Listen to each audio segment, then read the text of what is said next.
to talk about a couple more books. I find it easier to do these in smaller bites than saving it all up for the end of the month. That way you don't have to wait as long for content either. So anyway, I finished a book and then I have a DNF, and I was just going to talk about those. The book I finished was The Devil's Candy by Julie Salomon, and it occurs to me... anyway.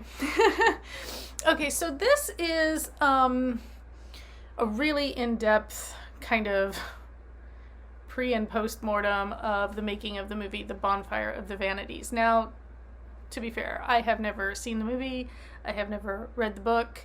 I just know of it as this kind of legendarily bad Hollywood bomb.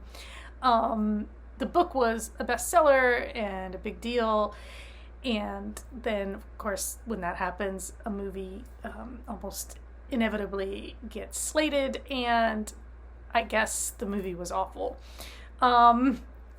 It's not the kind of thing I would normally watch, certainly not at the time it was made. I was still a child when this movie was filmed, but it's about like an 80s stockbroker. It stars Tom Hanks and Bruce Willis and Melanie Griffith, I think.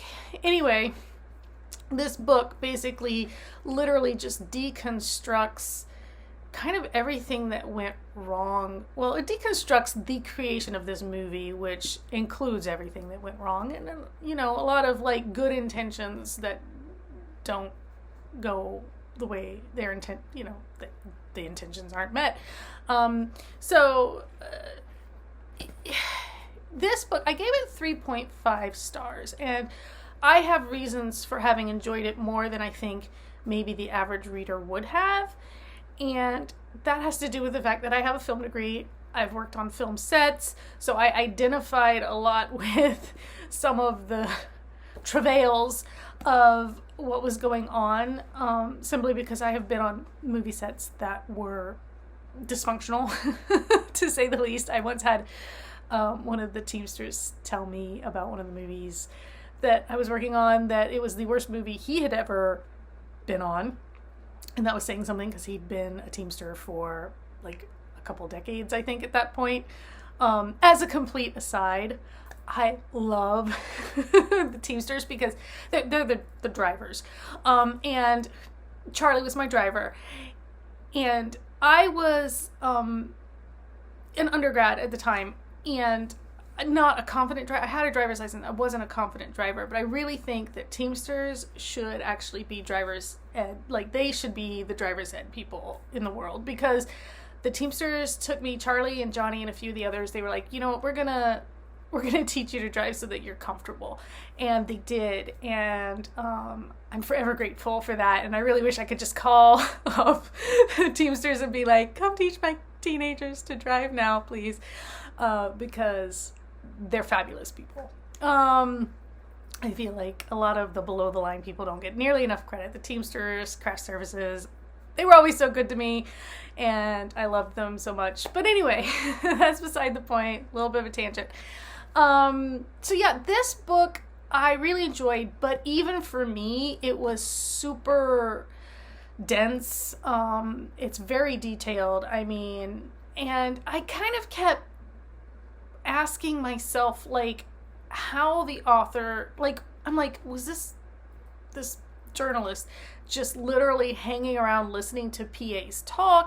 Hi, editing him here. Oh, I'm sorry if you can hear my noise machines for my sound therapy. But anyway, just to be clear, I understand that, yes, the journalist was on set, had been invited to, but like the level of detail, it was like, she could be everywhere at once, could she? Like, I don't know. It just felt impossible to me that she had been witness to everything that was in this book. And that, I think, was where my questioning was happening.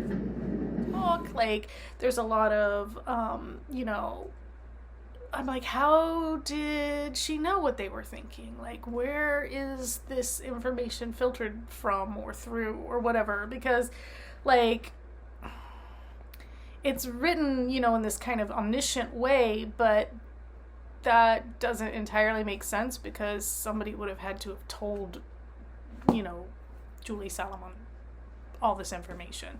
And so it felt a little weird in that sense, where I was like, is this embellished? Is this like, is some of this assumption, or was it extrapolated from, you know, like where it's complicated. But if you are interested in film set life, especially very complicated personality clashes, those kinds of things, it's a little bit gossipy, but it is also just, like I said, very dense. It's, you know, it's piece by piece. It does not move fast at all. It took me a long time to read this, like several months, because I kept having to put it down and pick something else up, because it's just, there's a lot in this book. But I did enjoy it. Like I said, I gave it 3.5. You know, and yeah, that was The Devil's Candy, The Anatomy of a Hollywood Fiasco. And then my DNF.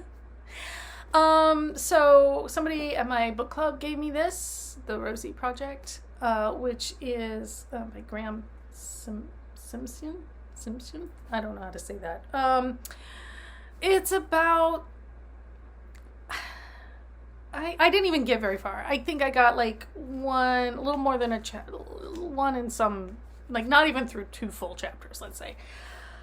But I was not comfortable with the portrayal of the neurodivergency of the main character, Don, who is like super logical, and he's a genetics professor, and he's created this, I don't know, formula or check, like some algorithm kind of thing to find the perfect wife. Like he's trying to distill his options, because like he has not been lucky in love. And I didn't even get to the part where the love interest shows up, so I can't say anything about Rosie. But like the first date that Dawn goes on, like as a sample, it just was so cringe and so, I did not care for the way this character was written. I didn't feel like it was written by somebody who understands neurodivergency. I don't know anything about this author, so I don't want to make assumptions. I could just say that from my experience as somebody with you know, high functioning autism, I couldn't stomach it. It didn't work for me. I haven't gone to look at reviews. I don't know what people have said about it.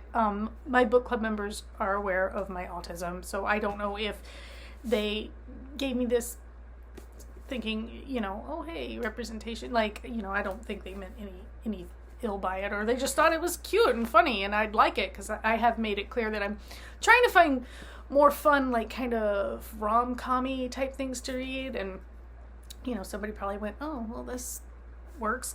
Yeah, it didn't work for me. So if you've read the Rosie Project and you got through it, maybe like tell me if I should give it another shot, give it a little more time than that first couple.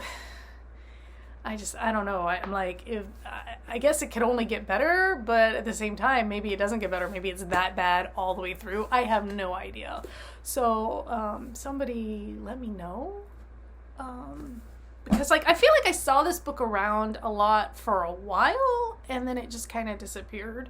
But that's true of a lot of books these days. The cycle for popularity seems to get smaller and smaller as things go.